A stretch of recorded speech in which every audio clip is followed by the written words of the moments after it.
while the president was at Mosocho, the governor said that in the last 1 year, since he got into office, he's been able to do 128 ECDs. He also repeated the same while he was addressing media at ATC, saying that he has done 128 ECDs. Honorable members of the press, I want to tell you, and I want to outline here, that that is a complete lie. In the last budget, what we had were the completion of ongoing projects. The current budget 2023-2024, we have not implemented any project in terms of ECD. In the last budget, as the governor was saying, which was purported to have had the 128 classes, the money that was there was for completion of projects that had been in the previous budget.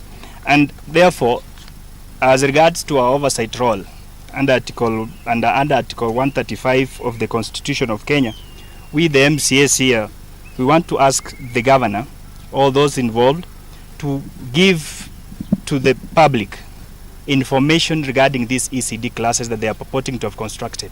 One, we are asking the governor to give the name of the ECDs, where the name of the ECD class, the school, the location of that ECD class, also the ward. Another thing we are asking the governor is the tender advertisement for those ECD classes, the people who tendered for those ECD classes, who was awarded, when the construction began, when the construction ended, and if possible, when the handover was done. I also want to call upon the ESCs and the DCI to investigate this matter, because that is, we are talking about the public money that has, the governor claims to have been spent on projects that we have said that those projects do not exist. On the issue of bursaries, I want to go straight to the record that around 10th of October, around October this year, the governor was heard clearly promising the people of Kisii that we were going to give out the bursaries so that our students who are on in school, secondary schools, to get money. As you know very well, we have levels of poverty that are very high in this region, and we have always been committed as leaders of this region to ensure that we support education so that our students can go to school without much challenges. It is important to know that as the Kisii County Assembly, we have set aside 225 million. That is 5 million every ward. And on top of that, Kitty, the governor has set aside 20 million for his office to top up the bursaries, what he calls the governor's scholarship. I want to be heard, or I want to be, I want to go straight to the record and say that we are urging the governor to stop a lot of shenanigans, to give out the bursary forms as early as now, so that our students, when they go to school next year, they get money in their accounts. We don't get challenges of students being sent home for school fees. And also about the scholarship, we are asking the governor, because this is something we have seen before, that the 20 million scholarship should be, spread equally, equitably across all the 45 wards. Because the needy students in Bokimonge are the same. We have the same needy students in Masimba.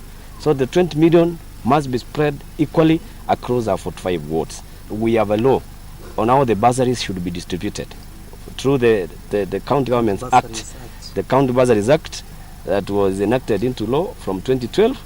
We have had the governor giving a lot of threats that he will go to Bokimonge, will come to Masimba and give out the forms. You need to read the law. It's basic. It's a very small thing. You need to get the act. You don't give just, it's not in the lip. It is something on paper. We must tell the governor, and this is not a request. He should follow the law when it comes to matters of distributing the bursary. It is true that we did allocate money for the road sector, which was amounting for more than 700 million Kenya shillings. What we are asking, and we are worried as members of the County Assembly, despite that the governor decided to go the lot system of procurement of roads, there are some of the roads which have not been procured under the lot system, and those projects need to go through a process called quotation. So we are asking governor, because we have already, as members of the County Assembly, identified the sectors in terms of priority and ranked those sectors. And we have ranked roads as an enabler and the first one in the priority of sector or project that needs to be implemented. In fact, as a matter of fact, we have ranked roads as number 1, we have ranked health sector as number 2, we have ranked water as number 3, and we have ranked the education sector as number 4. And that is what we are asking, Governor, because this ranking is what emanates from the public participation we do at the grassroots level. Now that road is an enabler and is ranked as number 1 in terms of the priority execution of projects, we are asking, Governor, that those roads that he has not been able to put under the lot system of procurement, they actually be procured under the quotation, and let him not be malicious enough to begin saying that some of the MCAs who do not agree with him on principle in terms of ideologies, their awards are not going to be procured. I think that is called committing a crime, and something as the leaders we will not be able to take lightly. And it's a discussion and a conversation that we intend to have in the coming days. You heard the same governor spoke during the president visit at Musocho that he had done more than 200 kilometers, which is a lie to all of us. We are aware that for this current year budget, we had allocated 750 million to do the roads in the whole Kisii County, the 45 wards. And since we passed that budget in June, we have altered that budget 2 times, and it has not been implemented. The governor has not implemented any project using that same budget. Only that he had procured around 9 under the 9 sub-counties, what we call lotting.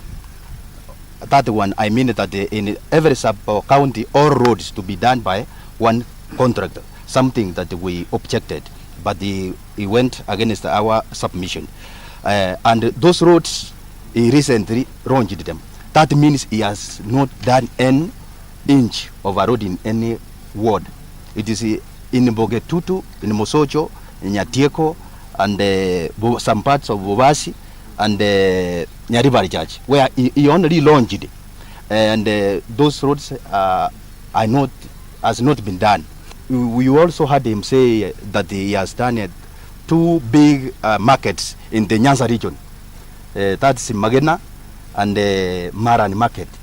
The project that the Ongwae started during his regime under the National Agriculture and Rural Inclusive Growth Project, a project that was being funded by the World Bank. I was the chairman in the Agriculture Department in the last regime, and even this time, only that they whipped me from all the committees. I wanted to tell the public that those 2 projects were funded by the National and Agriculture Rural Inclusive Project with the help of the national government, and it is an ongoing project. And they are not big, as he mentioned them, that they are the most big markets in the Nyanza region.